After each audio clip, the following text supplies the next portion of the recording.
കാണികൾ നമ്മൾ എന്തറിയുന്നു, കണ്ണീർ മിഴികളെ മറയ്ക്കുന്നു. അലകടൽ നടുവിലും അഖില മനസ്സിലും അണുവിലും പള്ളിയുറങ്ങുന്നു. ഈശ്വരൻ മനുഷ്യനായി അവതരിച്ചു, ഈ മണ്ണിൻ ദുഃഖങ്ങൾ സ്വയം ഭരിച്ചു. ഇരവും പകലും കരയും കടലും ഇടചേർന്ന ജീവിത കളിയരങ്ങിൽ ഈശ്വരൻ മനുഷ്യനായി അവതരിച്ചു, ഈ മണ്ണിൻ ദുഃഖങ്ങൾ സ്വയം ഭരിച്ചു. ഓം ഗുരുബ്രഹ്മ ഗുരുവിഷ്ണു ഗുരുർദേവോ മഹേശ്വര ഗുരു സാക്ഷാത് പരബ്രഹ്മ തസ്മൈ ശ്രീ ഗുരവേ നമഃ. നമസ്കാരം. ചിന്താലയ ഗുരു വിഷ്വൽ മീഡിയയുടെ ഒരു പ്രത്യേക എപ്പിസോഡിലേക്ക് എല്ലാ മാന്യ പ്രേക്ഷകർക്കും സുസ്വാഗതം. ഭഗവാൻ ചിന്താലേശൻ്റെ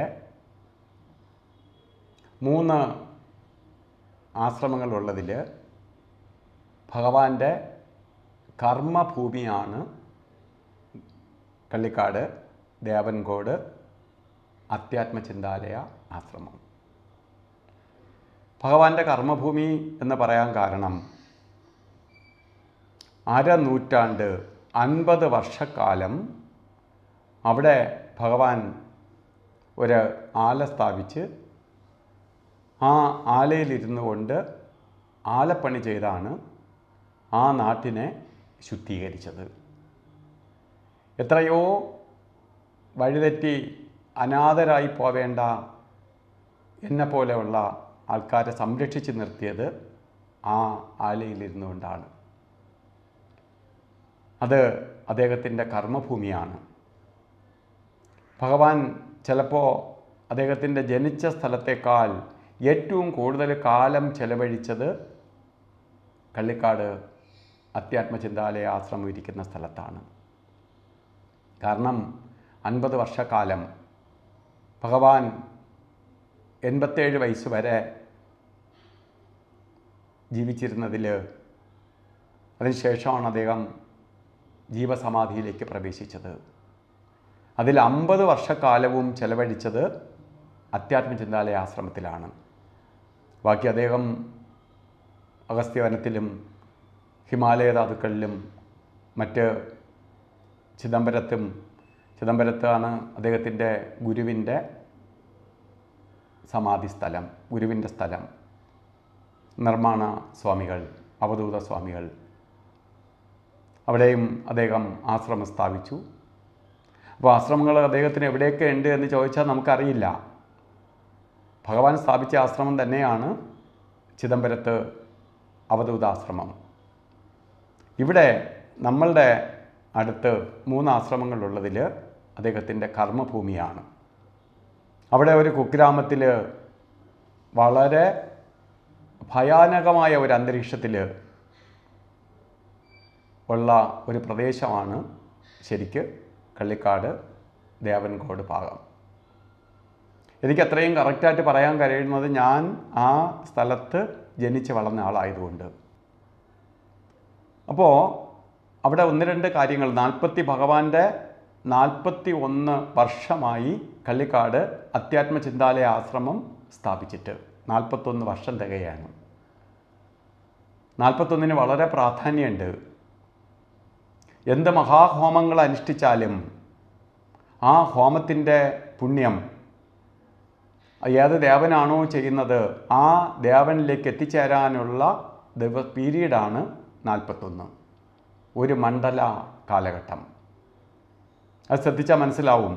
ശബരിമല തന്നെ നട തുറന്ന് പൂജ ആരംഭിച്ചാൽ 41 മണ്ഡലം കഴിഞ്ഞതിന് ശേഷമേ നട അടയ്ക്കുകയുള്ളൂ. കാരണം അത്ര ദിവസം നീണ്ടു നിൽക്കുന്ന മഹാപൂജകളാണ്.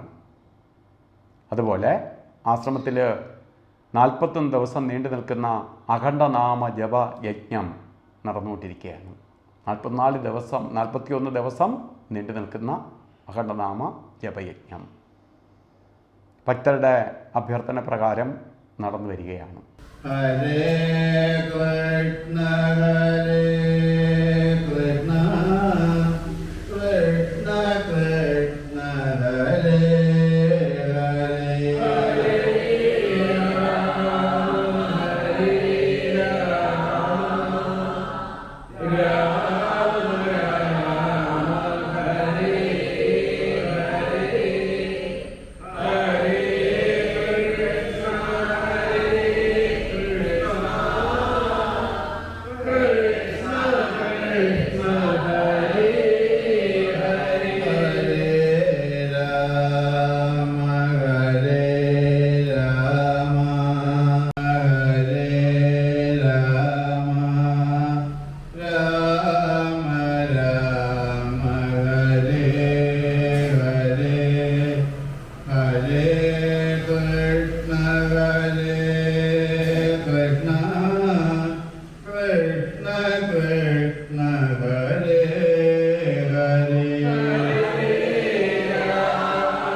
അതുമാത്രമല്ല, അവിടെ ഉള്ള വിഗ്രഹം എന്ന് പറയുന്ന അവിടെ നമ്മളെ ക്ഷേത്രത്തിനുള്ളിലിരിക്കുന്നത് കെടാവിളക്കാണ്. 41 വർഷമായിട്ട് ഈ വിളക്ക് അണഞ്ഞിട്ടില്ല. 41 വർഷമായി കത്തിയിരിക്കുന്ന വിളക്കാണ്, കെടാവിളക്കാണ്. ദീപമാണ് അവിടുത്തെ മൂർത്തി. കാരണം എല്ലാവർക്കും ആരാധിക്കാൻ വേണ്ടി, അവരവരുടെ ഇഷ്ടദേവനായി ആരാധിക്കാൻ വേണ്ടി ഭഗവാൻ അവിടെ ക്രിസ്ത്യാനി വന്നാലും മുസൽമാൻ വന്നാലും ഹിന്ദു വന്നാലും അവർക്കെല്ലാവർക്കും ആരാധിക്കാൻ വേണ്ടി ദീപമാണ്, ആ ദീപത്തെയാണ് അവിടെ പ്രതിഷ്ഠിച്ചിരിക്കുന്നത്. ദീപത്തെ തൊട്ട് ബാക്കി ഉപദേവതകളായിട്ടുണ്ടെങ്കിൽ പോലും പ്രധാനമായിട്ട് അവിടെ ഉള്ളത് ശരിക്കും കെടാവിളക്കാണ്. ഇപ്പോൾ 41 വർഷം അണയാതിരിക്കുന്ന വിളക്ക്. ആ ദീപത്തിന് തന്നെ ദീപം ബ്രഹ്മമാണ്. അപ്പോൾ അതുകൊണ്ടാണ് എന്ത് കർമ്മം ചെയ്യാൻ പോയാലും ദീപമില്ലാതെ ഒരു കർമ്മമില്ല. എന്ത് കർമ്മത്തിനും നിങ്ങൾ ചിന്തിച്ചോളുക, ഒരു വിളക്ക് കത്തിക്കാത്ത ഒരു കർമ്മം ഇല്ല. അപ്പോൾ ദീപത്തിനാണ് പ്രാധാന്യം. അപ്പോൾ നമുക്ക് കണ്ട് തൊഴാൻ പറ്റുന്ന ഒന്നാണ് ദീപം. ദീപം പഞ്ചഭൂതങ്ങളിൽ ഏറ്റവും ശക്തനായിട്ടുള്ള അഗ്നിദേവനാണ്. അപ്പോൾ അഗ്നിയിലാണ് എല്ലാം കുടികൊണ്ടിരിക്കുന്നത്. എല്ലാത്തിനെയും ശുദ്ധീകരിക്കാൻ ശക്തിയുള്ളതാണ് അഗ്നി. പഞ്ചഭൂതങ്ങളിൽ അഗ്നിക്കുള്ള പ്രാധാന്യം അത് തന്നെയാണ്. അപ്പോൾ എല്ലാം ശുദ്ധീകരിക്കാൻ, നമ്മളെ മനസ്സിനെ ശുദ്ധമാക്കാൻ, നമ്മളിലിരിക്കുന്ന കളങ്കങ്ങൾ, നമ്മളുടെ ദോഷങ്ങൾ, നമ്മളുടെ പാപകർമ്മങ്ങൾ എല്ലാം നശിക്കാനായിട്ട് ഒരേ ഒരു വഴിയേ ഉള്ളൂ, ദീപം തൊഴുക. അങ്ങനത്തെ മഹാ ഉദ്ദേശത്തോടു കൂടി ഭഗവാൻ സ്ഥാപിച്ചതാണ് കെടാവിളക്ക്. അത് കഴിഞ്ഞ് അവിടുത്തെ വിഘ്നേശ്വരനാവട്ടെ, അങ്ങനെ ഒരു ഗണപതിയെ തൊഴുക എന്ന് പറയുന്നത് മഹാഭാഗ്യമാണ്. കാരണം ആ ഗണപതി എന്ന് പറഞ്ഞാൽ എത്ര ആയിരം വർഷം പഴക്കമുള്ള ഗണപതി എന്ന് പ്രവചനാതീതമാണ്. അഗസ്ത്യ മഹർഷി ആരാധിച്ചു പോന്ന വിഘ്നേശ്വരനാണ്. അപ്പോൾ എത്ര 1000 വർഷം പഴക്കമുണ്ട് എന്ന് പ്രവചിക്കാൻ പറ്റത്തില്ല. ആ ഗണപതിയാണ് അവിടെ ഇരിക്കുന്നത്. ആ ഗണപതിക്ക് ഒരു ഹോമം ചെയ്ത് അവിടെ ഒരു പൂജ നടത്തിയിട്ടുണ്ടെങ്കിൽ അവർക്ക് ഫലസിദ്ധി ഉണ്ടാവുമോ എന്ന ചോദ്യത്തിന് അർത്ഥമില്ല. എത്ര വലിയ വിഘ്നങ്ങളും, അത് ഇപ്പോൾ നടത്താൻ പാടില്ലാത്ത അല്ലെങ്കിൽ നടക്കാൻ പാടില്ലാത്ത വിഘ്നങ്ങൾ ഒഴിച്ച്, നമ്മൾ ആവശ്യമില്ലാത്ത ആഗ്രഹങ്ങൾ ഒഴിച്ച് മറ്റെന്ത് ആഗ്രഹ സിദ്ധിയോട് കൂടി അവിടെ ഗണപതി ഹോമം ചെയ്തിട്ടുണ്ടോ അവിടെ ഫലം സുനിശ്ചിതമാണ്. എനിക്ക് നൂറ്റിക്കണക്കല്ല 1000കണക്ക് അനുഭവം അറിയാം. അത് നടത്താൻ കഴിഞ്ഞില്ലെങ്കിലും ആരെങ്കിലും ഗണപതി ഹോമം ബുക്ക് ചെയ്ത് അല്ലെങ്കിൽ ഗണപതി ഹോമം ചെയ്യണമെന്ന് ആഗ്രഹിച്ചിട്ട് നടക്കാതെ പോയാലും അത് ആ കാര്യം നടക്കൂല എന്ന് കരുതിക്കൊള്ളുക. അത്ര ശക്തമായിട്ടുള്ള വിഘ്നേശ്വരനാണ് അവിടെ ഇരിക്കുന്നത്. അത് കഴിഞ്ഞാൽ ഭഗവാന്റെ പൂർവാശ്രമം എന്ന് പറയുമ്പോൾ എനിക്ക് എൻ്റെ മനസ്സിൽ എൻ്റെ കൊട്ടാരമാണ്. കാരണം ഞാൻ 4 വയസ്സ് തൊട്ട് അവിടെ കിടന്ന് ഭഗവാന് ഒപ്പം കിടന്ന സ്ഥലമാണ്. ഇന്നിപ്പോൾ നമ്മളൊരു കട്ടിലൊക്കെ പിടിച്ചിട്ടിരിക്കുന്ന സ്ഥലത്തല്ല, ഭഗവാൻ ആലപ്പണി ചെയ്യുന്ന സ്ഥലമുണ്ട്, വളരെ കുറച്ച് സ്ഥലം. അവിടെയാണ് ആ തീയൊക്കെ അണച്ചിട്ട് അങ്ങോട്ട് നമ്മൾ കല്ലൊക്കെ പറക്കി മാറ്റി വെച്ച് ഒതുക്കിയിട്ടാണ് ആ സ്ഥലത്ത് കിടന്ന് രാത്രി ഉറങ്ങണേ. ഇന്ന് കാണിച്ചിരിക്കുന്ന താഴ്ഭാഗമായിട്ടുള്ള ചായ്പൊന്നും അന്നില്ല. അപ്പോൾ ഇവിടെയാണ് ഭഗവാനൊപ്പം കിടന്ന സ്ഥലം, ആ കൊച്ച് മുറിക്കകത്ത്. അതാണ് ഞാൻ പറഞ്ഞ എൻ്റെ കൊട്ടാരമാണ്. ബാക്കി എനിക്ക് എന്തൊക്കെ തന്നെ തന്നിട്ടുണ്ടെങ്കിലും അവിടെ കിടന്ന് ഉറങ്ങിയ സുഖം എനിക്ക് വേറെ ഒരിടത്തു നിന്നും കിട്ടിയിട്ടില്ല. ഞാൻ 49 ലോകരാജ്യങ്ങളിൽ പോയിട്ടുണ്ട്. ഇപ്പോൾ AC റൂമിലാണ് കിടന്നുറങ്ങാനുള്ള ഭാഗ്യം ഭഗവാൻ തന്നിട്ടുണ്ട്. ആ AC ഒന്നും അവിടുത്തെ മണ്ണിൻ്റെ സുഖം തരത്തില്ല. അത്ര ഭഗവാന്റെ അടുത്ത് കിടന്ന ആ സ്ഥലത്തിൻ്റെ പ്രത്യേകത അത്രയ്ക്കുണ്ട്. അത് ദർശിക്കുക എന്ന് പറയുന്നത് തന്നെ മഹാപുണ്യമാണ്. കാരണം ഭഗവാൻ 50 വർഷം ചെലവഴിച്ച പുണ്യഭൂമിയാണ്. ഭഗവാന്റെ പാദം പതിയാത്ത ഒരു സ്ഥലമില്ല അവിടെ. അവിടെ ഏത് ഭാഗത്ത് ചവിട്ടിയാലും ഭഗവാന്റെ പാദം പതിഞ്ഞ ഭൂമിയാണ്. ആ ഭൂമിയിൽ ചെല്ലുക എന്ന് പറയുന്നത് തന്നെ മഹാപുണ്യം തന്നെയാണ്, അതിന് സംശയം വേണ്ട. മറ്റൊന്ന്, നമ്മളിപ്പോൾ സുബ്രഹ്മണ്യ സ്വാമിയെ പ്രതിഷ്ഠിക്കാൻ പോവുകയാണ്. ഇപ്പോൾ സുബ്രഹ്മണ്യ സ്വാമി പ്രതിഷ്ഠയ്ക്ക് തയ്യാറായിട്ട് കാലങ്ങളായി. അതിന് സമയമായില്ല, അദ്ദേഹത്തിന് വന്ന് ഇരിക്കാനുള്ള സമയമായില്ല എന്ന് മാത്രം. ഇപ്പോഴും നമ്മുടെ മൂലസ്ഥാനമായ ചിന്താലയ ആശ്രമത്തിൽ അദ്ദേഹം വിശ്രമത്തിലാണ്. അങ്ങനെ ഭഗവാനെ ഈ ഉത്സവവുമായി ബന്ധപ്പെട്ട് 10, 11, 12 തീയതികളിലായി നടക്കുന്ന ഉത്സവ സമാപ്തി ദിവസം നമ്മൾ ശിലാസ്ഥാപനം നടത്തുകയാണ്. ആ ശിലാസ്ഥാപനത്തോടു കൂടി വളരെ വൈകാതെ ഭഗവാനും അവിടെ ആഗതനാവും. കാരണം അത്ര ഭഗവാന്റെ നിർദ്ദേശപ്രകാരം ഭഗവാൻ ജീവൻ കൊടുത്തിട്ട് പോയ സുബ്രഹ്മണ്യ വിഗ്രഹമാണ്. വിഗ്രഹം എല്ലാം ശിലയിൽ സ്ഥാപിക്കുമെങ്കിലും അതിന് ജീവൻ പകരുന്നതിനാണ് കാരണം.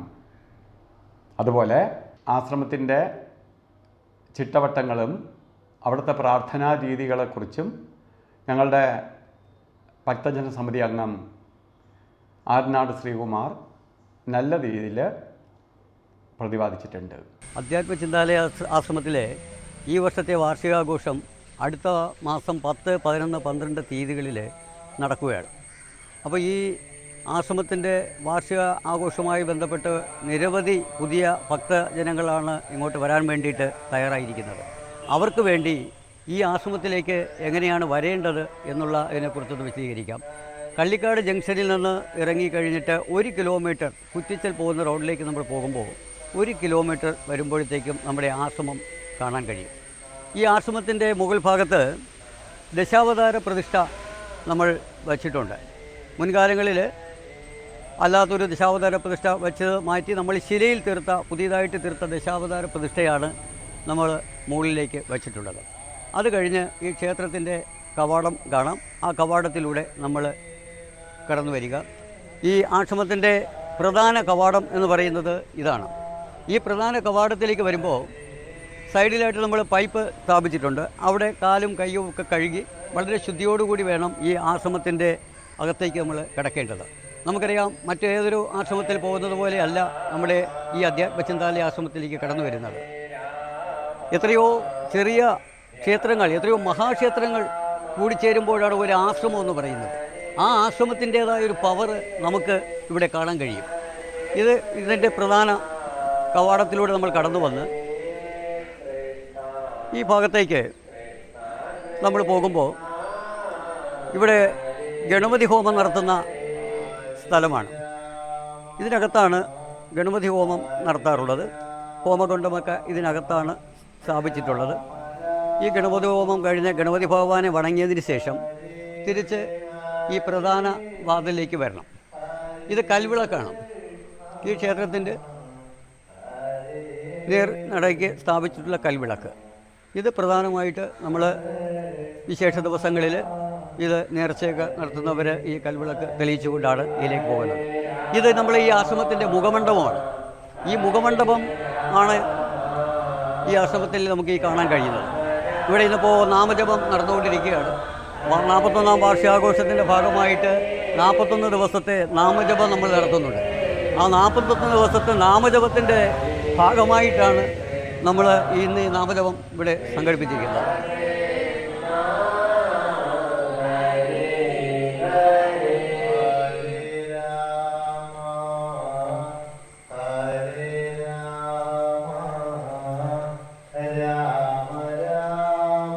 ഇത് ഈ കാണുന്നതാണ് നമ്മൾ ഈ ആശ്രമത്തിൻ്റെ പ്രധാന കവാടമാണ് ഈ കാണുന്നത്.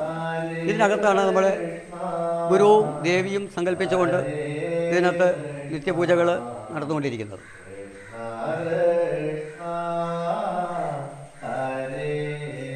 മുഖമണ്ഡപത്തിൽ വന്ന് ഒരു ഭക്തൻ ഇവിടെ വന്ന് ഈ ആശ്രമം നമ്മൾ വണങ്ങണം.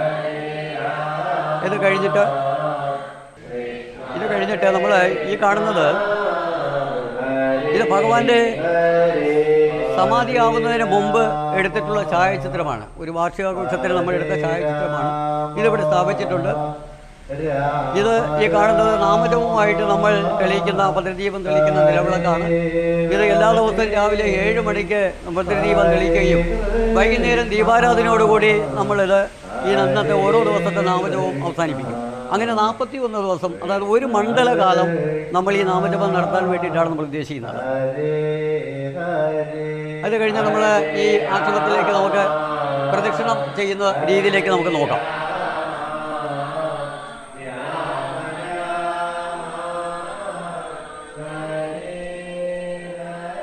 ഈ ആശ്രമം തൊഴുത് നമ്മൾ ഈ വഴി കടന്നു പോകണം.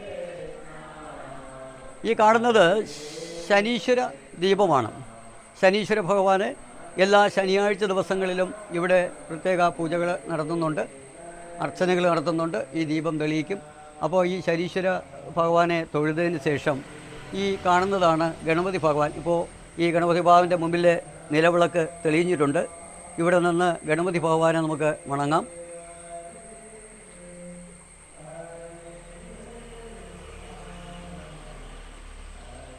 ഗണപതി ഭഗവാനെ വണങ്ങിയതിന് ശേഷം നമ്മൾ ഇതുവഴി കടന്നു പോകണം. ഇതിൻ്റെ മൂല ക്ഷേത്രമാണ് ഈ ഭാഗത്താണ്. ഇത് നമ്മുടെ ഭഗവാനെ ഗുരുവിനെ സങ്കല്പിച്ച് നമ്മൾ തൊഴുന്നു. അതിനുശേഷം ഇതൊരു വന്ന് ഇത് ക്ഷേത്രത്തിനകത്തേക്ക് പോകുന്ന വഴിയാണ്.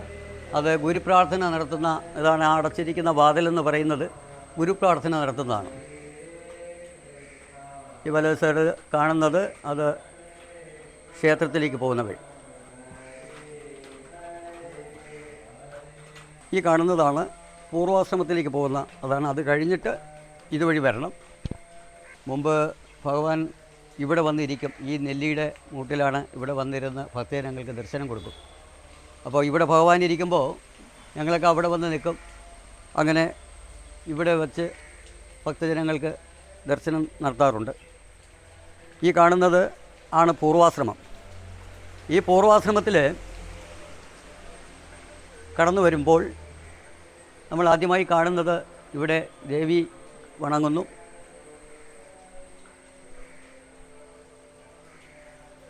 ഇവിടെ കാണുന്നത് ഭഗവാൻ ഇവിടെയാണ് ഇരിക്കാറുള്ളത്.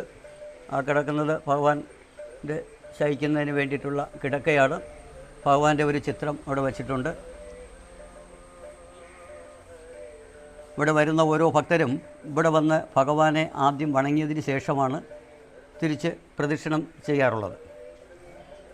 ഇവിടെ ദേവിയാണ്. ദേവിയെ നമ്മൾ വണങ്ങുന്നു.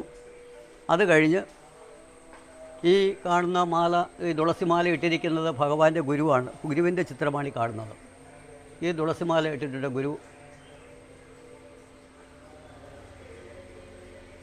ഗുരുവിനെ തൊഴുത് ഭഗവാനെയും തൊഴുത് പോയി വരുന്ന ഭക്തർ ഇതുവഴി കടന്നു വരണം.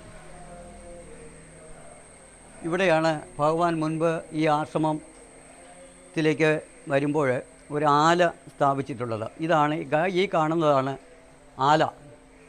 ഇവിടെ ഇരുന്നാണ് ആലപ്പണി ഭഗവാൻ മുമ്പ് ചെയ്തുകൊണ്ടിരുന്നത്. ഇതും ഭക്തജനങ്ങൾ ഇതും ദർശിച്ച് അകത്തെ ആ പ്രഭ കാണുന്നുണ്ട്. അത് വണങ്ങി അതിന് ശേഷം നമ്മൾ ഈ പൂർവാശ്രമം ചുറ്റുന്നു. ഇങ്ങനെ ചുറ്റി പ്രദക്ഷിണം ചെയ്ത് തിരിച്ച് നമ്മൾ വരുന്നു. ഇത് ഭഗവാന്റെ അമ്മയുടെ ഫോട്ടോയാണ്. ഭഗവാന്റെ അമ്മയെയും വണങ്ങി നമ്മൾ ഇതുവഴി കടന്നു വരണം.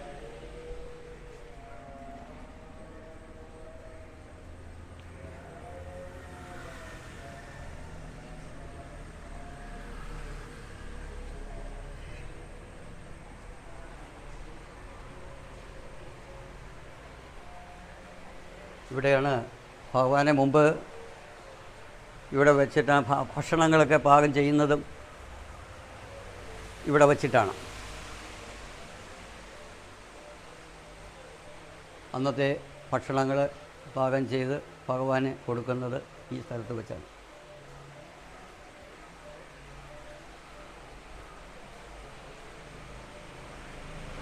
ഈ കാണുന്നത് ഞാൻ നേരത്തെ പറഞ്ഞു, ഭഗവാൻ ഇവിടെ ഇരുന്നാണ്. അവിടെ കിടക്കുന്ന കിടക്കയാണ്. ഭഗവാൻ ഉപയോഗിച്ചിരുന്ന സാധനങ്ങളെല്ലാം അവിടെ സ്ഥാപിച്ചിട്ടുണ്ട്. ആ കാണുന്ന പാത്രങ്ങളെന്ന് പറയുന്നത് ഭഗവാൻ മുമ്പ് ഉപയോഗിച്ച പാത്രങ്ങളാണ്. പഴയ ആ പാത്രങ്ങളാണ് ആ കാണുന്നത്. മെറ്റലിൽ തീർത്ത ആ പഴയ പാത്രങ്ങൾ ഇപ്പോൾ കാണാൻ കഴിയില്ല. ഇതൊക്കെ ഭഗവാൻ ഉപയോഗിച്ചുകൊണ്ടിരുന്ന ഭക്ഷണം കഴിച്ചുകൊണ്ടിരുന്ന പാത്രങ്ങളാണ്. ഇത് കഴിഞ്ഞ് ഇങ്ങനെ പ്രദക്ഷിണം നടത്തി വേണം ഓരോ വരുന്ന ഭക്തർ ഇതുവഴി കടന്നു വരണം. ഇതാണ് പൂർവാശ്രമം. മുമ്പ് ഈ പൂർവാശ്രമം എന്ന് പറയുന്നത് ഈ ഭാഗത്തായിരുന്നു. ഇത് ആ പൂർവാശ്രമത്തെ സംരക്ഷിക്കുന്നതിന് വേണ്ടിയിട്ടാണ് ഈ അടുത്ത കാലത്തായിട്ട് ഇതിൻ്റെ മറ്റു മേൽക്കൂരകൾ തീർത്ത ഈ മണ്ഡപം സ്ഥാപിച്ചത്. ഇത് സംരക്ഷിക്കാൻ വേണ്ടിയിട്ടാണ്. ആദ്യകാലത്ത് ഇത്ര മാത്രമാണ് ഈ പൂർവാശ്രമത്തിൽ പൊതിഞ്ഞു കെട്ടിയിരിക്കുന്ന ഭാഗം മാത്രമായിരുന്നു പൂർവാശ്രമം ആയിട്ട് നമ്മൾ വെച്ചത്. ഇതിനെ സംരക്ഷിക്കുന്നതിന് വേണ്ടിയിട്ടാണ് ഈ മേൽക്കൂര ഇപ്പോൾ പണിതത്.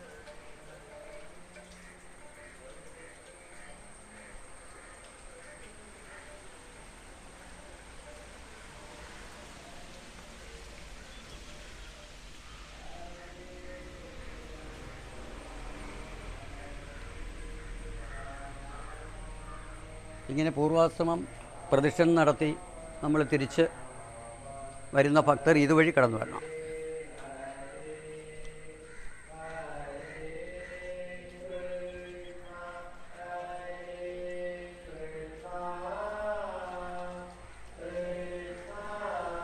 ഇവിടെ ഈ കാണുന്ന ഭാഗത്ത് ഭഗവാൻ മുമ്പ് ഇവിടെ ഇരുന്നാണ് വരുന്ന ഭക്തജനങ്ങൾക്ക് ദർശനം കൊടുക്കാറുള്ളത്. ഇതിനകത്ത് കടന്നു വരണം. ഇവിടെ വന്ന് ഭക്തജനങ്ങൾ ഇവിടെ വന്ന് ദർശനം നടത്തും. ഭഗവാൻ ഈ ഭാഗത്താണ് ഇരുന്നത്. വരുന്ന ഭക്തജനങ്ങളെ മുമ്പ് ഇവിടെ ഈ സൈഡിലായിട്ട് ഇങ്ങനെ ഇരിക്കും, ഭഗവാന്റെ മുന്നിലേക്കിരിക്കും. വളരെ ദീർഘകാലം ഭഗവാൻ ഇവിടെ ഇരിക്കുമായിരുന്നു. ഇതെല്ലാം ഭഗവാൻ ഉപയോഗിച്ചുകൊണ്ടിരുന്ന സാധനമാണ്.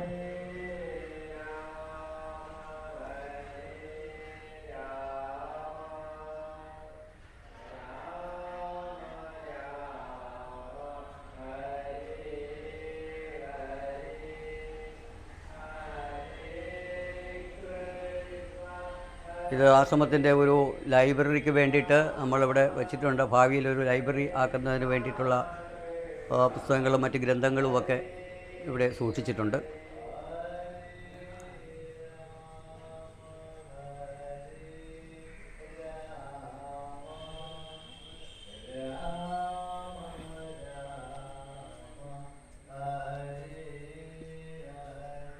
ഈ കാണുന്നത് ആദ്യം ഈ ആശ്രമത്തിൻ്റെ മുഖമണ്ഡപത്തിൻ്റെ മുകളിലായിട്ട് ഈ ദശാവതാരമാണ് പ്രതിഷ്ഠ നടത്തി വച്ചിരുന്നത്. അത് മാറ്റിയിട്ടാണ് ശിലയിൽ തീർത്ത ദശാവതാരം നമ്മൾ രണ്ടാമത് ഈ അടുത്ത സമയത്തായിട്ട് നമ്മൾ ചെയ്തത്. അത് ദശാവതാര പ്രതിഷ്ഠ നടത്തിയിട്ടുണ്ട്. പിന്നെ പ്രധാനമായിട്ടുള്ളത് ഇവിടെ ഒരു സുബ്രഹ്മണ്യ ക്ഷേത്രം, അത് നമ്മുടെ വാർഷികത്തിൻ്റെ അവസാന ദിവസം 12-ാം തീയതി ഇവിടെ ഒരു സുബ്രഹ്മണ്യ ക്ഷേത്രത്തിന് തുടക്കം കുറിക്കുകയാണ്.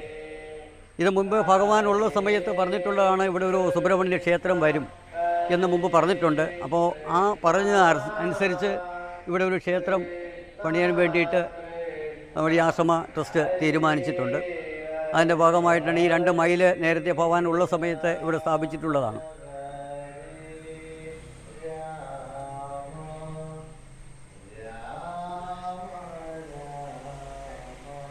ഈ 2 മൈൽ സ്ഥാപിച്ചിരിക്കുന്നത് ഇവിടെ ഒരു സുബ്രഹ്മണ്യ ക്ഷേത്രം വരുമെന്ന് ഭഗവാൻ മുമ്പ് പറഞ്ഞു.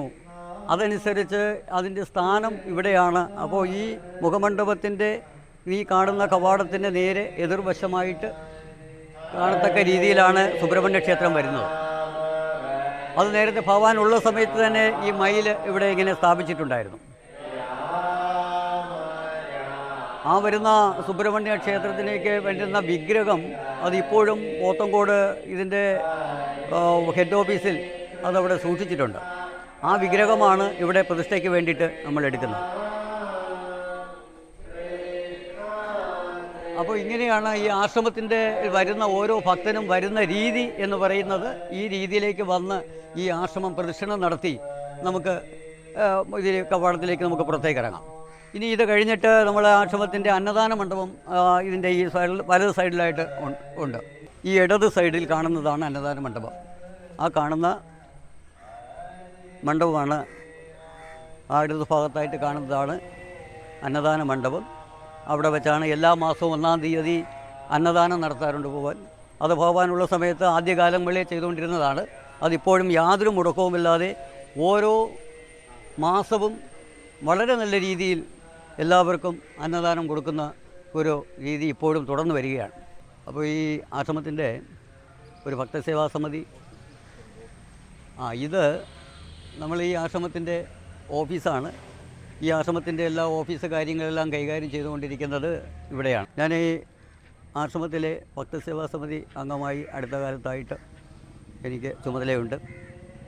പിന്നെ ഭഗവാനുമായിട്ടുള്ള അനുഭവങ്ങളുടെ ആ ആത്മബന്ധത്തിൻ്റെ അനുഭവങ്ങൾ ഇനിയും കുറച്ച് സമയം കൂടെ കഴിയുമ്പോൾ എനിക്ക് പറയാൻ കഴിയും. ഞാനിപ്പോൾ ഈ പറഞ്ഞത് ഒരു ഭക്തൻ ഈ ആശ്രമത്തിലേക്ക് ആദ്യമായി കടന്നു വരുമ്പോൾ ചെയ്യേണ്ട കാര്യങ്ങളെക്കുറിച്ചാണ് ഞാനിത് പറഞ്ഞത്. എന്തായാലും ഇനി വരുന്ന ദിവസങ്ങളിൽ കൂടുതൽ കാര്യങ്ങൾ പറയാൻ ആഗ്രഹമുണ്ട്. അത് നമുക്ക് ആ രീതിയിൽ അന്ന് സംസാരിക്കാം. ആ ആശ്രമത്തിൻ്റെ ചിട്ടവട്ടങ്ങളെക്കുറിച്ച് വളരെ കാര്യമായിട്ട് തന്നെ നമ്മളുടെ ഭക്തജന സമിതി അംഗം ആരനാട് ശ്രീകുമാർ നല്ല രീതിയിൽ പ്രതിപാദിക്കുകയുണ്ടായി. അഖണ്ഡനാമ ജപയജ്ഞം അവിടെ നടക്കുകയാണ്. എല്ലാ ദിവസവും ഉണ്ട്, രാവിലെയും വൈകുന്നേരവും. ഇപ്പോൾ ഒരു മണ്ഡലകാലം നീണ്ടു നിൽക്കുന്ന നാമജപം നടന്നുകൊണ്ടിരിക്കുകയാണ്. നാമജപത്തിന് ഉള്ള പ്രത്യേകത, ആ പ്രദേശത്ത് കഴിഞ്ഞ 41 വർഷക്കാലമായിട്ട് അവിടെ കോടാനുകോടി മന്ത്രങ്ങൾ ഉരുവിട്ട സ്ഥലമാണ്. അവിടുത്തെ ഓരോ തൂണും ഓരോ മണ്ഡരികളും കോടിക്കണക്ക് രാമനാമ ഹരേ രാമ ഹരേ കൃഷ്ണ മന്ത്രം കേട്ട മണ്ണാണ്. അപ്പോൾ അതിനെല്ലാം പ്രാധാന്യമുണ്ട്. ആ പുണ്യഭൂമിയിൽ പാദമെടുത്ത് ചവിട്ടുമ്പോൾ തന്നെ ഈ ഷോഡശ മഹാമന്ത്രത്തിൻ്റെ ശക്തിയാൽ നമ്മളിൽ നിൽക്കുന്ന നെഗറ്റീവ് എനർജി ആഗിരണം ചെയ്യും. നമ്മൾ വേറൊരു വ്യക്തിയായി അവിടെ നിന്ന് പോകാൻ ഇടവരും. പിന്നെ അവിടെ നാമജപത്തിൽ പങ്കെടുത്താലോ അത് പറയേണ്ടതില്ല, അത്ര ശക്തമായ സ്ഥലമാണ്. പ്രകൃതിയിൽ തന്നെ എല്ലാം ഉണ്ട്. മഹാമായയുടെ കയ്യിലില്ലാത്ത ഒന്നുമില്ല, പ്രകൃതി മാതാവിൻ്റെ കയ്യിലെല്ലാം ഉണ്ട്. പക്ഷേ നമ്മൾ ചോദിച്ചില്ലെങ്കിൽ തരത്തില്ല. അത് ചിലപ്പോൾ നെഗറ്റീവായ സ്ഥലത്ത് നിന്ന് ചോദിച്ചാൽ നമുക്ക് പോസിറ്റീവ് ചിലപ്പം വരത്തില്ല. അതുകൊണ്ടാണ് ഇങ്ങനെയുള്ള പുണ്യസ്ഥലങ്ങളിലിരുന്ന് പ്രാർത്ഥിക്കുമ്പോൾ നമുക്ക് പെട്ടെന്ന് ഫലസിദ്ധി ഉണ്ടാവും. ചിലപ്പോൾ നമ്മളെ വീട്ടിൽ ഇരുന്ന് 1 മാസം പ്രാർത്ഥിക്കുന്നതിൻ്റെ ഫലം ഇതേപോലെയുള്ള ഒരു സ്ഥലത്ത് വന്ന് 1 ദിവസം ഇരുന്ന് പ്രാർത്ഥിച്ചാൽ ലഭിക്കും. അതുകൊണ്ടാണ് ആ പ്രാർത്ഥനയുടെ പ്രാധാന്യം. എന്ത് ദോഷത്തെയും ആഗിരണം ചെയ്യാൻ ശക്തിയുള്ള മന്ത്രമാണ് ഷോഡശ മഹാമന്ത്രം. നാരദ മഹർഷി കലിയുഗത്തിലെ ദുരിതം അനുഭവിക്കുന്നവർക്ക് സർവ്വ ദുഃഖ ശമനത്തിന് വേണ്ടി തയ്യാറാക്കി കൊടുത്ത, ഉപദേശിച്ചു കൊടുത്ത മന്ത്രമാണ് ഷോഡശ മഹാമന്ത്രം. അതുതന്നെയാണ് ഭഗവാനും നിർദ്ദേശിച്ചത്. ഏറ്റവും ഈസി ആയിട്ട് എപ്പോഴും ജപിക്കാവുന്ന, എവിടെ ഇരുന്ന് ജപിക്കാവുന്ന, ഒരു സൈഡ് എഫക്റ്റ് ഇല്ലാത്ത മന്ത്രമായിട്ട് ഭഗവാൻ ഈ മന്ത്രത്തെ നാട്ടിന് വേണ്ടി ഉപദേശിച്ചു കൊടുത്തത്. ഭഗവാന്റെ 3 ആശ്രമങ്ങളിലും ഈ മന്ത്രം തന്നെയാണ് ജപം നടത്തി വരണേ. ഇവിടെ അഖണ്ഡനാമ ജപയജ്ഞത്തിൽ പങ്കെടുത്ത കുറച്ച് ആളുകളുടെ അഭിപ്രായങ്ങൾ നമുക്ക് കേൾക്കാം. ഞാൻ കൊച്ചിലെ ഒരു 6 പഠിക്കുന്ന സമയത്തെ ഞാൻ ഭഗവാനുമായിട്ട് ബന്ധമുണ്ടായിരുന്നു. വീട്ടിൽ നിന്ന് എല്ലാവരും വരുന്നത് കൊണ്ട് എന്നെയും കൊണ്ടുവരികയായിരുന്നു ചെയ്തത്. പിന്നെ ഭഗവാൻ എനിക്ക് അന്ന് ഭഗവാൻ 20 വയസ്സാണ് 1 പോറും തരുന്നത്. എനിക്ക് 2 മക്കളാണുള്ളത്, ഒരു മോനും ഒരു മോളും. എൻ്റെ അച്ഛൻ്റെ പേര് പൊന്നുള്ള സ്വാമി എന്നാണ്. ഞങ്ങൾ 14 പേരുണ്ട്. അതിലൊരു സഹോദരിയാണ് ഞാനും. പിന്നെ ഞാൻ പറഞ്ഞില്ലേ 2 മക്കളാണ്. 2 മക്കൾ മൂത്ത മോനാണ് ഡോക്ടറാണ്. പിന്നെ ചെന്നൈയിൽ വർക്ക് ചെയ്യുന്നുണ്ട്, എമർജൻസി മെഡിസിൻ MD എടുത്തിട്ടുണ്ട്. മോള് ആയുർവേദ MD ആണ്, രാഗി എന്നാണ് പേര്. പിന്നെ ഭഗവാന്റെ കൃപ കൊണ്ടാണ് ഞാനൊരു കൃഷിക്കാരൻ്റെ ഭാര്യയാണ്. ഈ നിലയിൽ വരാൻ കാരണം എൻ്റെ ഭഗവാന്റെ കൃപയാണ്. ഭഗവാനാണ് ഞങ്ങൾക്കെല്ലാം ചെയ്തു തന്നിട്ടുള്ളത്. ഭഗവാന്റെ ഇതിലാണ് ഞാൻ ഇങ്ങനെ വളർന്നതിൻ്റെ കാരണവും അത് തന്നെയാണ്. എൻ്റെ കല്യാണത്തിന് എൻ്റെ ഭഗവാനാണ് എനിക്ക് താലി പൂജിച്ച് തന്നത്. ഭഗവാൻ കല്യാണത്തിനൊരു വിളക്ക് ഭഗവാന്റെ പേരും വെട്ടി എനിക്ക് തന്നിട്ടുണ്ടായിരുന്നു. അതിപ്പോഴും വിളക്ക് കത്തിച്ച് വെച്ചുകൊണ്ടിരിക്കുകയാണ്. പിന്നെ എനിക്ക് പറയാനൊന്നും ഒരുപാടുണ്ട്, എനിക്ക് പറയാനൊന്നും പറ്റുന്നില്ല. എന്ത് പറഞ്ഞാലും എൻ്റെ ഭഗവാന്റെ കൃപ അല്ലാതെ എനിക്കൊന്നുമേ വന്നിട്ടില്ല. ഗുരുബ്രഹ്മ ഗുരുവിഷ്ണു ഗുരുദേവോ മഹേശ്വര ഗുരു സാക്ഷാത് പരബ്രഹ്മ തസ്മൈ ശ്രീ ഗുരുവേ നമ. ഭഗവാനെ കുറിച്ച് പറയണമെങ്കിൽ നമുക്ക് വാക്കുകൾ തന്നെ ഇല്ല. യഥാർത്ഥം പറഞ്ഞാൽ എന്തോന്ന് കലിയുഗത്തിലെ കാണപ്പെട്ട ദൈവമാണ് ഭഗവാൻ. ഭഗവാൻ നമ്മൾ എന്ത് വിഷമമായിട്ട് വരുമ്പോൾ അതിങ്ങോട്ട് ചോദിക്കും. ആരുടെയെങ്കിലും കൂടെ നമ്മുടെ വിഷമം വേറൊരുത്തരോട് പറഞ്ഞെങ്കിലും നമുക്ക് അതിനുള്ള പ്രതിവിധി തരുന്നുണ്ട്. അങ്ങനെ ആദ്യം മുതൽ അണ്ണനാണ് ആദ്യം ഇവിടെ വന്നത്.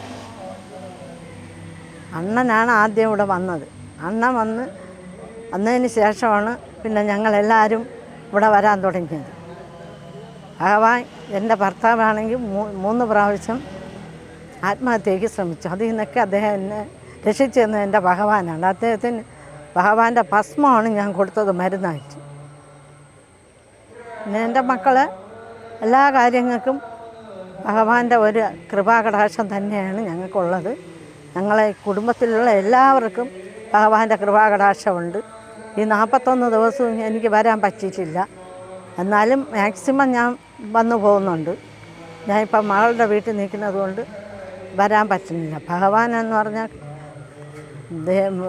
നമ്മൾ ഭഗവാനെ എന്തൊരു ബിംബത്തിലല്ലാതെ നമ്മൾ ഭഗവാനെ നേരിട്ട് കണ്ട ഒരു ഭഗവാനാണ്. ഭഗവാനെക്കുറിച്ച് പറയാനേ ഉള്ളൂ.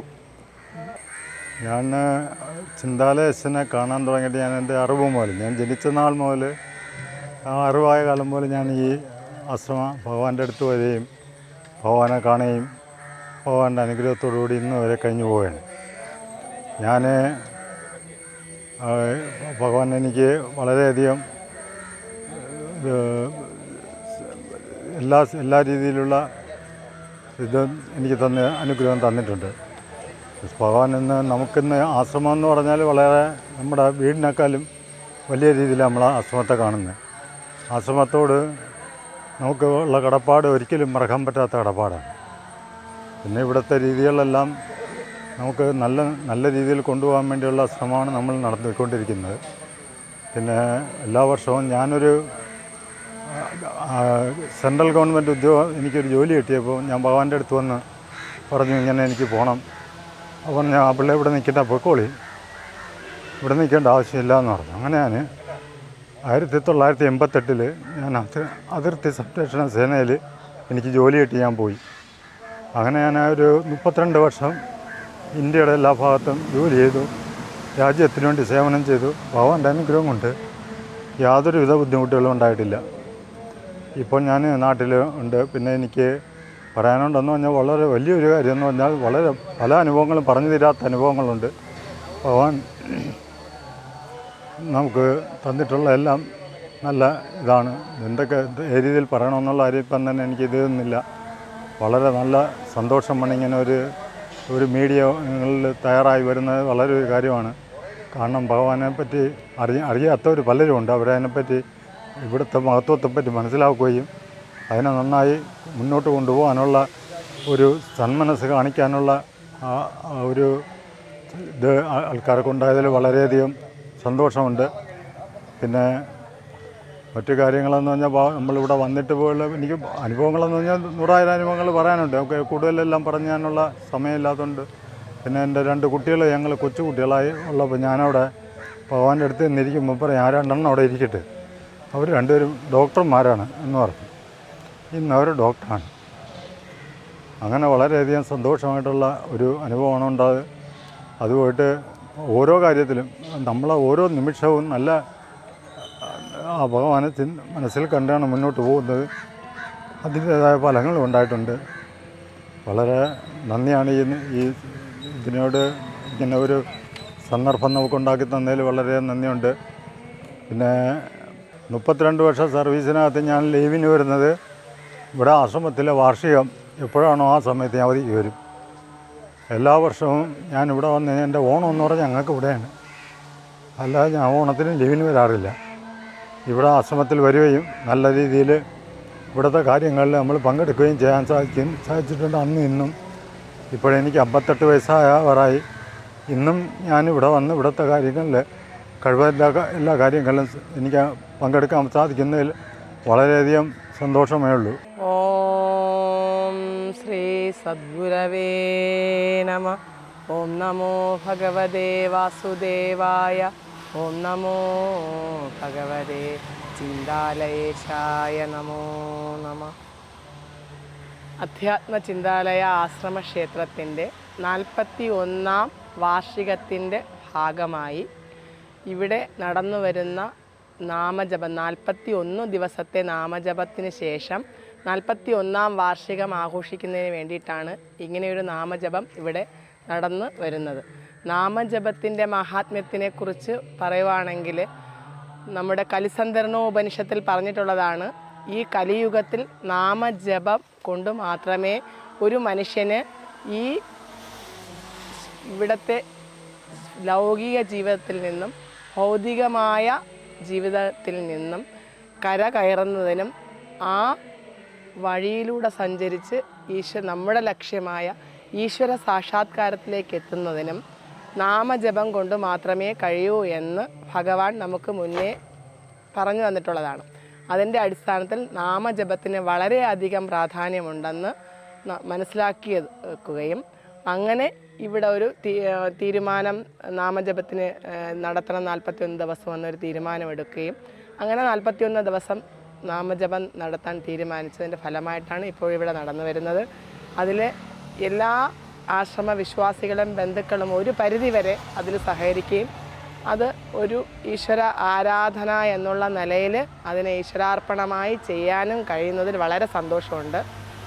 അതിന് ഈ ആശ്രമ ട്രസ്റ്റിനും ആശ്രമ ബന്ധുക്കൾക്കും വളരെയധികം നന്ദി ഞാൻ രേഖപ്പെടുത്തുന്നു. ഞാനതിൽ നന്ദി രേഖപ്പെടുത്താൻ ഇവിടുത്തെ ഒരു അധികാരി അല്ലെങ്കിൽ പോലും ഈ ഒരു കാര്യത്തിൽ വളരെ സന്തോഷമുള്ള ഒരു വ്യക്തി എന്നുള്ള നിലയിൽ ഞാൻ അവർക്ക് വളരെയധികം നന്ദി രേഖപ്പെടുത്തുന്നു. കാരണം നാമജപം എന്ന് പറയുന്ന ഒന്നുകൊണ്ട് മാത്രമേ ഈ ലൗകിക ജീവിതത്തിൽ നമുക്ക് മുക്തി നേടാൻ കഴിയൂ. പ്രത്യേകിച്ച് ഇവിടെ ഭഗവാൻ നമുക്ക് ഉപദേശിച്ചു തന്ന ഷോഡശ മഹാമന്ത്രമായ ഹരേ രാമ മന്ത്രം. ഹരേ രാമ മന്ത്രം, രാമനാമത്തിൻ്റെ മഹാത്മ്യം കൊണ്ടാണ് കാട്ടാളനായിരുന്ന വാൽമീകി പോലും മഹാമുനിയായി തീർന്നത്. ആ ഒരു മഹാത്മ്യം നമുക്ക് ഭഗവാൻ കാണിച്ചു തന്നു. ഈ 41 വർഷത്തിന് മുമ്പ് ഈ ആശ്രമ ക്ഷേത്രം പണി കഴിപ്പിച്ച് നാമജപത്തിന് വേണ്ടി അറിവില്ലായ്മ കൊണ്ടും സംസ്കാര ശൂന്യത കൊണ്ടും യാതൊരു ഇതും ഇല്ലാതിരുന്ന മനുഷ്യരെ ആ വഴിയിലേക്ക് നയിക്കാൻ ഭഗവാൻ ഉണ്ടാക്കി വെച്ച ഈ ക്ഷേത്രത്തിൽ ആ നാമജപത്തിൻ്റെ മഹാത്മ്യം അല്പമെങ്കിലും മനസ്സിലാക്കി എന്നുള്ളത് ഒരു തെളിവാണ് ഈ ഇപ്പോൾ ഇവിടെ നടക്കുന്ന നാമജപം എന്ന് പറയുന്നത്. ആ നാമജപത്തിൻ്റെ മഹിമ അറിഞ്ഞവന് മാത്രമേ നാമജപത്തിൻ്റെ പ്രാധാന്യം അറിയാൻ കഴിയുകയുള്ളൂ. ആ തരത്തിൽ ഈ ഇങ്ങനെ ഒരു നാമജപം ഇവിടെ നടത്തുന്നതിലും ബാക്കിയുള്ള ആരെങ്കിലും വളരെയധികം സന്തോഷവും ചാരിതാർത്ഥ്യവും ഉണ്ട്. അതിന് ഭഗവാൻ നമുക്ക് തരുന്ന അനുഗ്രഹം, ഭഗവാന്റെ കൃപയുണ്ടെങ്കിൽ മാത്രമേ എല്ലാ കാര്യങ്ങളും നമുക്ക് ഇവിടെ നടക്കുകയുള്ളൂ. ആ കൃപ നമ്മിലുണ്ട്. ഭഗവാൻ ഈ കാര്യത്തിൽ വളരെയധികം സന്തോഷവാനായിരിക്കും. ഭഗവാൻ ഈ ശരീരം ഉപേക്ഷിച്ച് പോയെങ്കിൽ ഭഗവാന്റെ സാന്നിധ്യം എപ്പോഴും ഇവിടെയുണ്ട്. അപ്പോൾ ആ സന്ദർഭത്തിൽ ഭഗവാൻ ഉണ്ടാകുന്ന ഏറ്റവും സന്തോഷകരമായ കാര്യം എന്ന് പറഞ്ഞാൽ ഈ നാമജപമാണ്. ബ്രഹ്മ ഗുരുർ വിഷ്ണു ഗുരുദേവോ മഹേശ്വര ഗുരു സാക്ഷാൽ പരബ്രഹ്മ തസ്മൈ ശ്രീ ഗുരുവേ നമഃ. ചിന്താലയേശായ നമഃ, ചിന്താലയേശായ നമഃ, ചിന്താലയേശായ നമഃ. ഭഗവാനെ, എൻ്റെ ജീവിതത്തിൽ ചിന്താലയേശനേ ഉള്ളൂ. എല്ലാ വർഷവും ഉത്സവത്തിന് ഇവിടെ വാർഷികം തുടങ്ങിയ കാലം മുതൽ 40 വർഷം കൊണ്ട് നമ്മളെല്ലാ ഉത്സവത്തിനും ഇവിടെ ഐശ്വര്യപൂജ എന്ന് പറഞ്ഞൊരു ചടങ്ങുണ്ട്. ഐശ്വര്യപൂജ, ലളിത സഹസ്രനാമം, എല്ലാത്തിനും നമ്മൾ എല്ലാ വർഷവും പങ്കെടുക്കാറുണ്ട്. 50 വർഷം കൊണ്ട് ഭഗവാനെ അറിയാം. 41ാം വാർഷികമാണ് അത്. അന്ന് ആ 41 വർഷവും ഞങ്ങളിവിടെ ഉണ്ട്. ഇവിടെ എല്ലാ ചടങ്ങുകൾക്കും ഞങ്ങൾ എൻ്റെ മക്കളെയും 2 മക്കളും ആൺമക്കളാണ്, അവർ കലശപൂജയും ഇവിടെ നാമജപത്തിനും എല്ലാത്തിനും പങ്കെടുക്കുന്നുണ്ട്. എല്ലാ വർഷവും ഉത്സവത്തിന് ഞങ്ങൾ ഭഗവാന്റെ നടയിൽ തന്നെയാണ്. നമ്മുടെ എൻ്റെ ജീവനും എൻ്റെ മക്കളുടെ ജീവനും എല്ലാം ഭഗവാന്റെ കടാക്ഷം കൊണ്ട് മാത്രം ഞങ്ങൾ ജീവിച്ചിരിക്കുന്നു.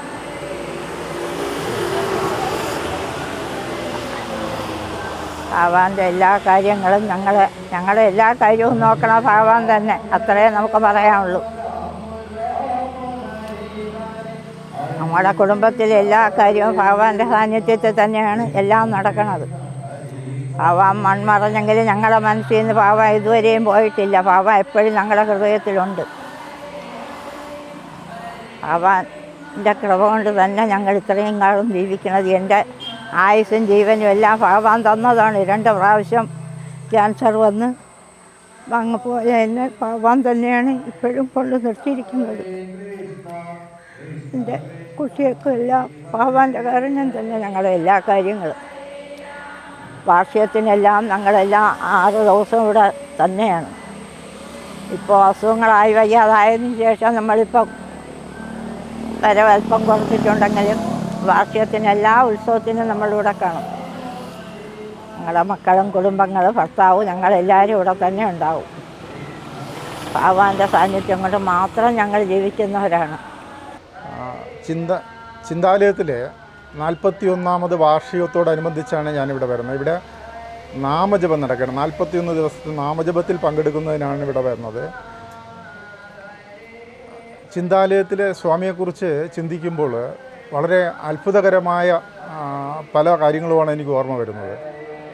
കാരണം നമ്മളിവിടെ വന്നിട്ട് പല ഭക്തജനങ്ങളോടും പരിചയപ്പെടുകയും അവരുമായിട്ട് സംസാരിക്കുകയും ചെയ്തപ്പോൾ മനസ്സിലാക്കുന്നത്, സ്വാമി നമുക്കറിയാം പല ദിവ്യന്മാരെയും പല സന്യാസിമാരെയൊക്കെ നമ്മൾ പരിചയപ്പെട്ടിട്ടുണ്ട്. കേവലം ഒരു കത്തിരാവുന്ന ഒരു മേശിരിയായിട്ട് ഈ ഒരു കുഗ്രാമത്തിലെത്തിയ അദ്ദേഹം ഈ നാടിൻ്റെ മുഖച്ഛായ തന്നെ മാറ്റി അദ്ദേഹത്തെ സമീപിച്ച ഭക്തർക്ക് അന്നവും ആരോഗ്യവും സമ്പത്തും ഒക്കെ കൊടുത്ത് എന്താണ് അദ്ദേഹം ചെയ്യുന്നതെന്ന് നമുക്ക് ചിന്തയ്ക്കും യുക്തിക്കും അപ്പുറമാണ് അദ്ദേഹത്തിൻ്റെ ഓരോ പ്രവൃത്തിയും നമുക്ക് കാണാൻ കഴിയുന്നത്. ഇപ്പോൾ ഉദ്യോഗം ആവശ്യമുള്ളവർക്ക് ആ സമയത്ത് അദ്ദേഹത്തെ സമീപിക്കുമ്പോൾ അയാൾ ഉദ്യോഗസ്ഥനാകുന്നു. സമ്പത്ത് ആവശ്യപ്പെട്ട് അദ്ദേഹത്തിൻ്റെ അടുത്ത് ചെല്ലുന്ന അവൻ ധനികനാകുന്നു.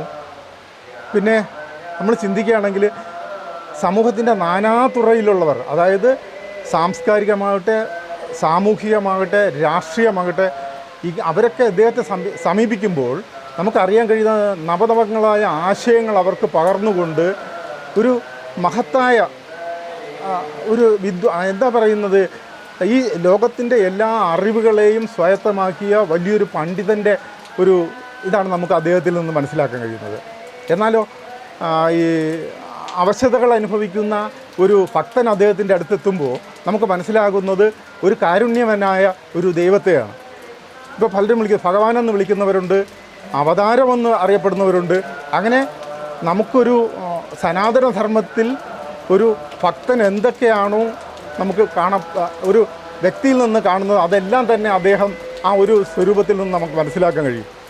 ഈ നമ്മൾ ഈ വാർഷികം ആഘോഷിക്കുന്ന ഈ വേളയിൽ എൻ്റെ നേരത്തെ ഒരു സുഹൃത്ത് ഈ പറയുന്നത് പോലെ ഇവിടെ അദ്ദേഹത്തിൻ്റെ വീഡിയോ എടുത്തപ്പോൾ അദ്ദേഹം ഗദ്ഗതം, അദ്ദേഹം ഇങ്ങനെ ഇത് എന്താ പറയുക വാക്കുകൾ കിട്ടാതെ അലയുകയാണ്. എനിക്കറിയാം അദ്ദേഹത്തിൻ്റെ 2 മക്കളെയുമായിട്ട് വളരെ കുഞ്ഞായിരിക്കുമ്പോൾ ഈ പറയുന്ന സ്വാമിയുടെ അടുത്തെത്തിയപ്പോൾ പെട്ടെന്ന് പറയാണ് 2 ഡോക്ടർമാരാണ് എത്തിയിരിക്കുന്നതെന്ന്. ഇന്ന് ആ 2 കുട്ടികളും ഡോക്ടറാണ്. അതുപോലെ തന്നെ നിരവധി കാര്യങ്ങൾ. ഇത് 2 ദിവസത്തിനു മുമ്പ് ഒരു ഭക്തൻ എന്നോട് സംസാരിക്കുകയുണ്ടായി.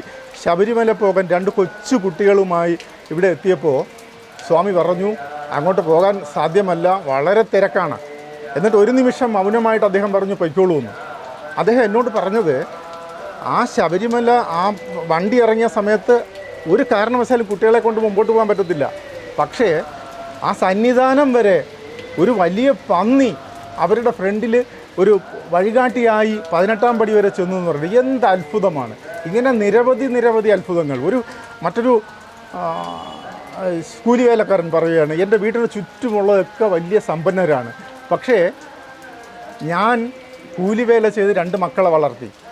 അവരുടെ കുട്ടികൾക്കൊന്നും ജോലിയില്ല, അവർക്കൊക്കെ ഉന്നതമായ വിദ്യാഭ്യാസമുണ്ട്. എൻ്റെ കുട്ടികൾക്ക് വിദ്യാഭ്യാസം ഇല്ലെങ്കിലും ഭഗവാൻ എൻ്റെ മക്കൾക്ക് എന്ത് ചെയ്തു, ജോലി തന്നു.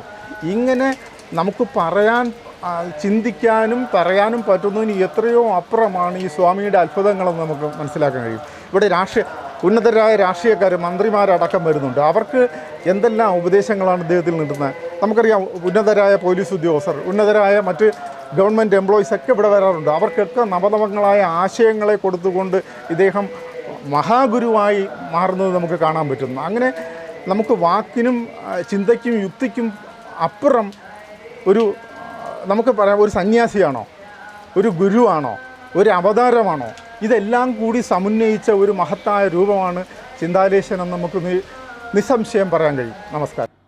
അപ്പോൾ ആ ഉത്സവം നടക്കുകയാണ്. എല്ലാവരും എൻ്റെ അനുഭവം കൊണ്ട് ഞാൻ പറയുകയാണ്, എല്ലാവരും ആ പുണ്യഭൂമിയിൽ പോകാൻ ശ്രമിക്കണം. ഒരു പ്രാവശ്യമെങ്കിലും ആ പുണ്യഭൂമിയിൽ പാദമെടുത്ത് ചവിട്ടണം. ഒരു പ്രാവശ്യമെങ്കിലും അവിടെ മന്ത്രജപത്തിൽ പങ്കെടുക്കണം, എത്ര തിരക്കുള്ളവരായാലും.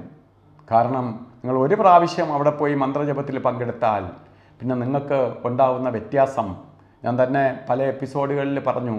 ഭഗവാനെ കണ്ടിട്ടില്ലാത്തവർക്ക് പോലും, ആ പ്രദേശത്ത് വന്നിട്ടില്ലാത്തവർ പോലും ഭഗവാന്റെ വാക്ക് കേട്ട് ഭഗവാനെക്കുറിച്ച് ആരെങ്കിലും പറയുന്നത് കേട്ടിട്ട് ഭഗവാനെ സ്മരിച്ചവർക്ക് വരെ ഭഗവാൻ അനുഗ്രഹം കൊടുത്തിട്ടുണ്ട്. അത്ര സ്നേഹസ്വരൂപനും അതുപോലെ അന്നദാന പ്രഭുവാണ് ഭഗവാൻ. അവിടെ ഏറ്റവും വലിയ പ്രത്യേകത അന്നദാനത്തിന് തന്നെയാണ്.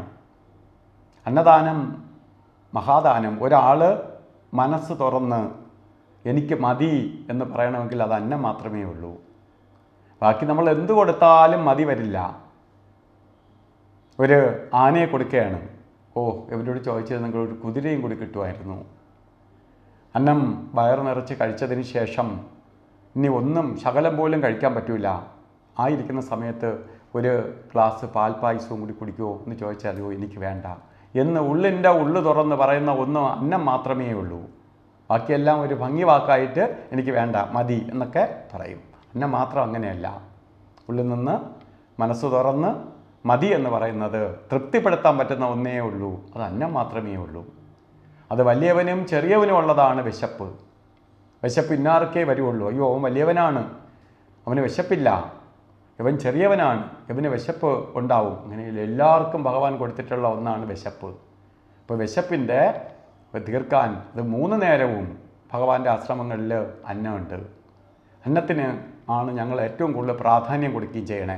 അവിടുത്തെ അന്നം കഴിച്ച് ഭഗവാന്റെ അന്നം കഴിച്ച് കഴിക്കാൻ പറ്റാത്തവർക്ക് വരെ അസുഖങ്ങൾ വരെ മാറിപ്പോയവരുണ്ട്. ഇത്രയും പേര് അന്നം കഴിക്കാൻ പറ്റില്ല, ഉദരരോഗം, ഇതെല്ലാം ഇവിടെ ശമനം വന്നു പോയിട്ടുണ്ട്. നിത്യപൂജയുണ്ട് ഇവിടെ. ഗണപതി ഹോമം തൊട്ട് മറ്റ് പൂജാതി കർമ്മങ്ങൾ, ഇപ്പോൾ ശനീശ്വരനുണ്ട്, നീരാഞ്ജനം കത്തിക്കുന്നുണ്ട്, അതുപോലെയുള്ള എല്ലാവിധ പൂജകളും അവിടെ നടക്കുന്നുണ്ട്. ഒരു ചെറിയ പൂജ ചെയ്താൽ പോലും വലിയ റിസൾട്ട് കിട്ടും. ഒരു മഹാ ആശ്രമം എന്ന് പറയുമ്പോൾ 12 മഹാക്ഷേത്രങ്ങൾക്ക് സമമാണ്. നമ്മൾ 12 മഹാക്ഷേത്രങ്ങൾ ദർശനം ചെയ്യുന്നതിന് സമമാണ് ഒരു യഥാർത്ഥ യോഗി വര്യൻ്റെ ആശ്രമം സന്ദർശിക്കുക എന്നത്. അത് ചിലപ്പോൾ നമ്മൾ മഹാക്ഷേത്രങ്ങളായ 12 ക്ഷേത്രങ്ങൾ സഞ്ചരിക്കണമെങ്കിൽ ചിലപ്പോൾ 12 ദിവസം കൊണ്ട് സാധിച്ചെന്ന് വരില്ല. ഈ പുണ്യഭൂമിയിൽ എത്തിയാൽ ആ 12 മഹാക്ഷേത്രങ്ങൾ സന്ദർശിച്ചതിൻ്റെ ഫലസിദ്ധി ഉണ്ടാവും. അപ്പോൾ എല്ലാ പ്രേക്ഷകർക്കും ആ ഭഗവാന്റെ പുണ്യഭൂമിയിൽ വരാനും ആ ഭഗവാന്റെ അനുഗ്രഹം സിദ്ധിക്കാനും ഇടവരട്ടെ എന്ന് സർവേശ്വരനോട് തന്നെ പ്രാർത്ഥിച്ചുകൊണ്ട് നിർത്തുന്നു. നന്ദി, നമസ്കാരം.